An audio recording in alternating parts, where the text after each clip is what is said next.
Exam word में आप सभी साथियों का स्वागत है। आज देखेंगे 15 क्वेश्चन जो एसएससी, बैंक, रेलवे, यूपीपी आज सभी एग्जामों में पूछे जाते हैं। तो पहला क्वेश्चन है जो रेलवे ग्रुप डी में पूछा हुआ क्वेश्चन है। एक प्रस्वेदी यौगिक है। ए सल्फ्यूरिक अम्ल, बी मैग्नीशियम क्लोराइड, सी फास्फोरस पेंटाऑक्साइड, डी कली चूना। सही जवाब होगा डी कली चूना।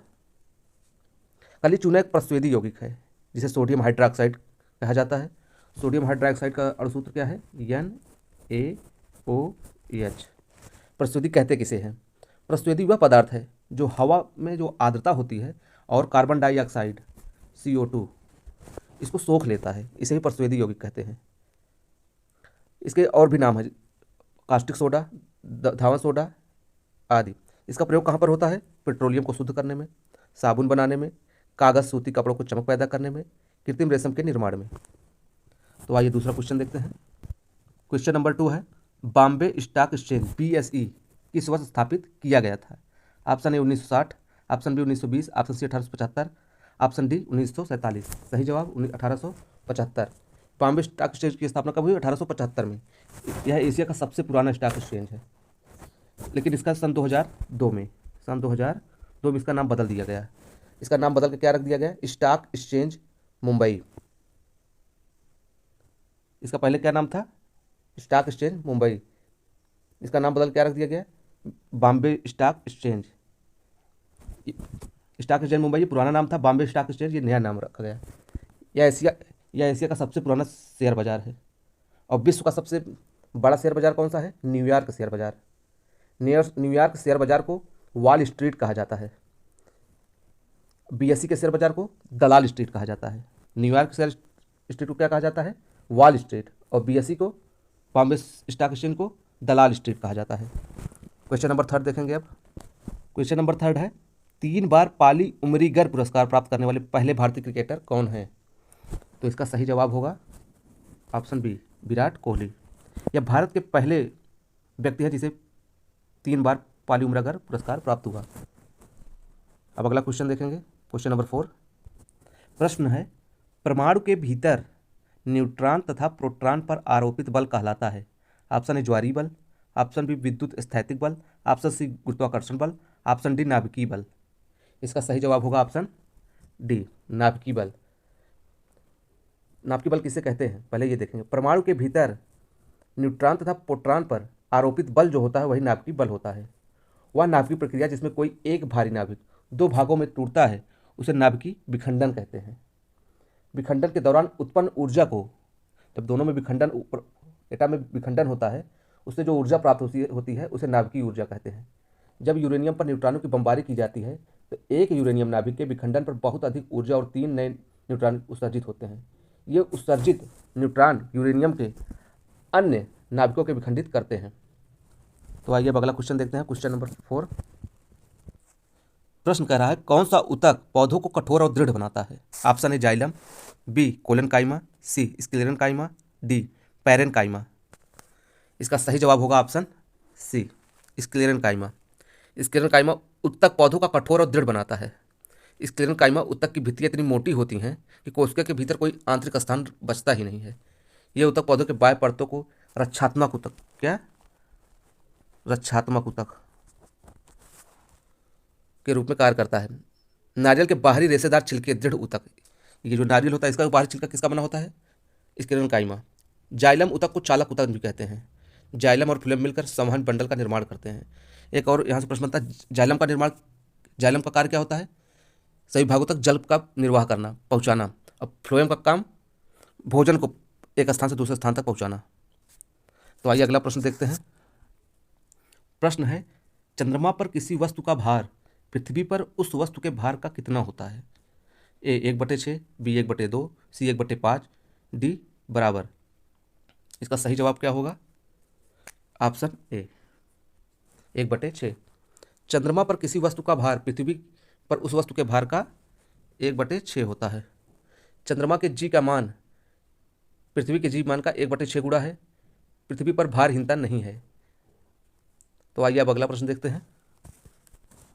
प्रश्न है, वर्ष 1931 में भारत की नई राजधानी के रूप में नई दिल्ली का उद्घाटन करने वाले वायसराय का नाम क्या था?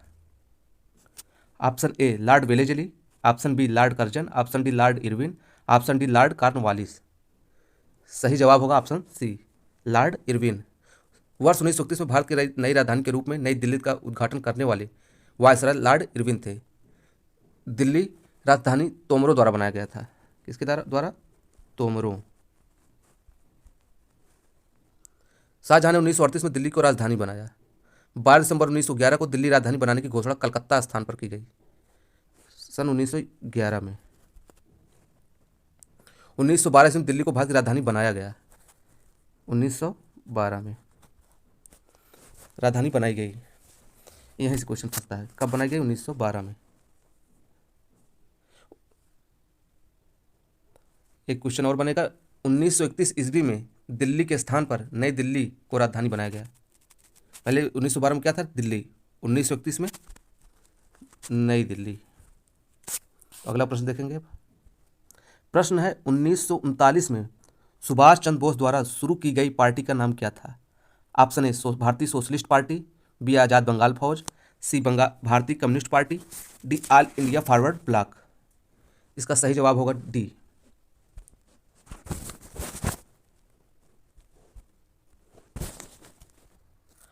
ऑल इंडिया फॉरवर्ड ब्लॉक की स्थापना कब हुई? 1939 में की गई। यहाँ से एक ही प्रश्न में कई प्रश्नों का उत्तर मिल रहा है। सुभाष चंद्र बोस 1938 में, कब? 1938 में हरिपुरा कांग्रेस के अधिवेशन के अध्यक्ष बनाए गए। फिर 1939 में त्रिपुरा कांग्रेस अधिवेशन के अध्यक्ष बनाए गए। भारतीय सोशलिस्ट पार्टी की स्थापना कब हुई? 1934 में। भारतीय कम्युनिस्ट पार्टी की स्थापना कब हुई? 1925 में। आजाद हिंद फौज की स्थापना किसने की थी? राज बिहारी बोस ने। आइए अब अगला प्रश्न देखते हैं। प्रश्न है, लेंस बनाने के लिए निम्नलिखित में से किसका उपयोग नहीं होता है? ऑप्शन ए कांच, बी पानी, सी प्लास्टिक, डी मिट्टी। सही जवाब होगा डी, मिट्टी का प्रयोग नहीं होता है। लेंस बनाने के लिए मिट्टी का उपयोग नहीं होता है।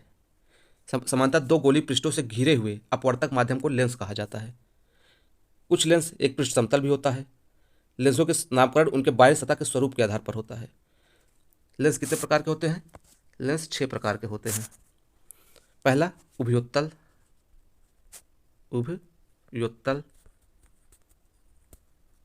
दूसरा समतल उत्तल, तीसरा अवतलोत्तल, चौथा उभयावतल, पांचवा समतल अवतल, छठवां उत्तलावल।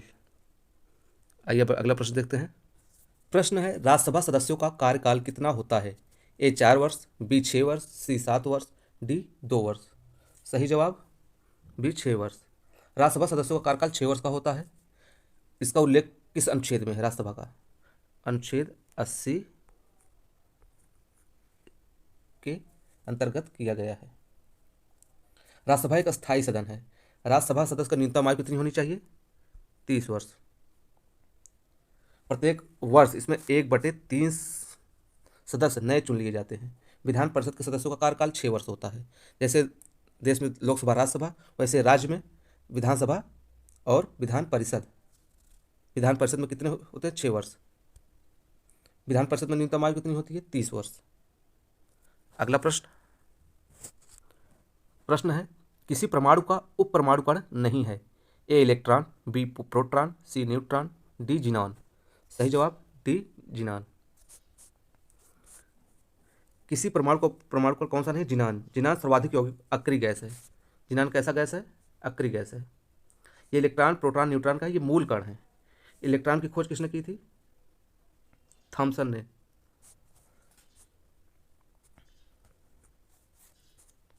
प्रोटॉन की गोल्डस्टीन।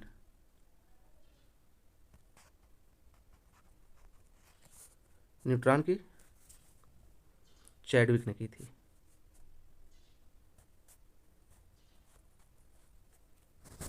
आइए अगला प्रश्न देखते हैं। प्रश्न है, किसी वस्तु का भार सर्वाधिक होता है कहाँ पर? ए भूमध्य रेखा पर, बी उष्णकटिबंधीयों पर, सी उपोष्णकटिबंधीयों पर, डी ध्रुवों पर। सही जवाब ध्रुवों पर। ध्रुवों पर वस्तु का भार सर्वाधिक होता है। ध्रुव पर जी का मान महत्तम होता है और जी का न्यूनतम मान कहाँ पर सबसे ज़्यादा होता है? विषुवत रेखा पर, विषुवत विषुवत पर सबसे कम होता है और अधिकतम ध्रुवों पर। वस्तु के रूप, आकार, द्रव्यमान आदि निर्भर गुरुत्वजनित त्वरण नहीं करता है। यदि पृथ्वी अपनी वर्तमान कोणीय चाल से 17 गुनी अधिक चाल से घूमने लगे तो भूमध्य रेखा पर वस्तु का भार शून्य हो जाएगा।